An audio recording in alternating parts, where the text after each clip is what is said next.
Please stop pushing. I can't take this anymore. The concert venue is packed tight. A man behind me keeps pressing into my backside. I'm wearing a mini skirt today with a thong underneath, and it only makes the situation worse. He lifts my skirt and presses himself against my hips. As the atmosphere heats up, someone in front of me slams into me, and I stumble back a step. My body stiffens as I feel like something just slid inside me. My name was Mandy Cox, and I was a diehard fangirl. I wanted a celebrity to notice me, so I dressed for attention.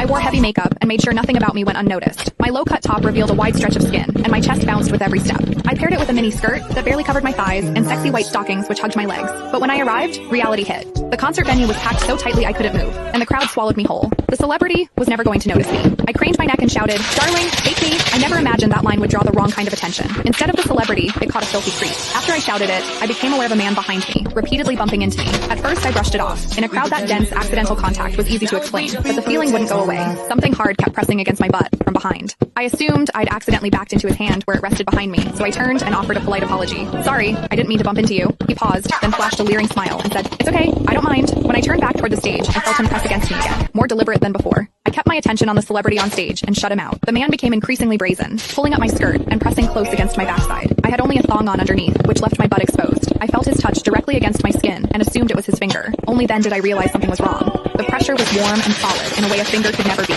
My mind lurched as the truth hit me. In the 20 years of my life, this was the first time a man had ever molested me. Fear surged through me, sharp and overwhelming, and my body reacted with an instinct to flee, but there was no way to move. The concert floor was packed wall to wall, leaving me stuck where I stood. I drew myself tight, bracing as if tension alone could keep the fear out. As I did, my hips closed around the man's so-called finger, trapping it between my cheeks. An unfamiliar sensation followed, and warmth rose to my face. What confused me was that I didn't recoil from it. There was a muted comfort to it, and against my will, it sparked a faint sense of expectation. The man behind me seemed to take it as a signal. He moved in closer, repeating the motion until the intrusion was unmistakable. I had lived a sheltered life as a college student, and now I was being toyed with by a stranger while surrounded by people. Shame surged within me without warning. I felt the urge to sob, but my throat closed, and my voice deserted me. Worse still, the pressure forced my thong inward and sent a restless, prickling discomfort through my body that wouldn't fade. A quiet, involuntary sound escaped me, and the embarrassment followed instantly. I gathered myself and strained to suppress it, holding it down until my throat tightened. The blaring music and the screams around me drowned everything out. With every eye fixed on the stage, no one was aware of what was happening to me. At the same time, the intensity continued to rise, touching something deep inside me. I bit down on my lip as cold sweat traced my spine. My awareness was tipping back and forth between humiliation and a pleasure I couldn't bring myself to name. I knew I couldn't take it anymore if it continued,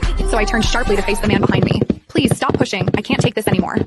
When I finished speaking, the man leaned toward me and whispered in my ear, "Is it exciting, the way I'm pushing against you?" The shame was overwhelming, and I was on the verge of crying. "I'm a virgin. I've never done that kind of thing. Please, let me go." He didn't stop. Instead, his gaze burned deeper as he seized my waist, the pressure growing stronger. "You're really a virgin? Then let me show you what it feels like to be a woman." Click the link in my bio to get the full story for free.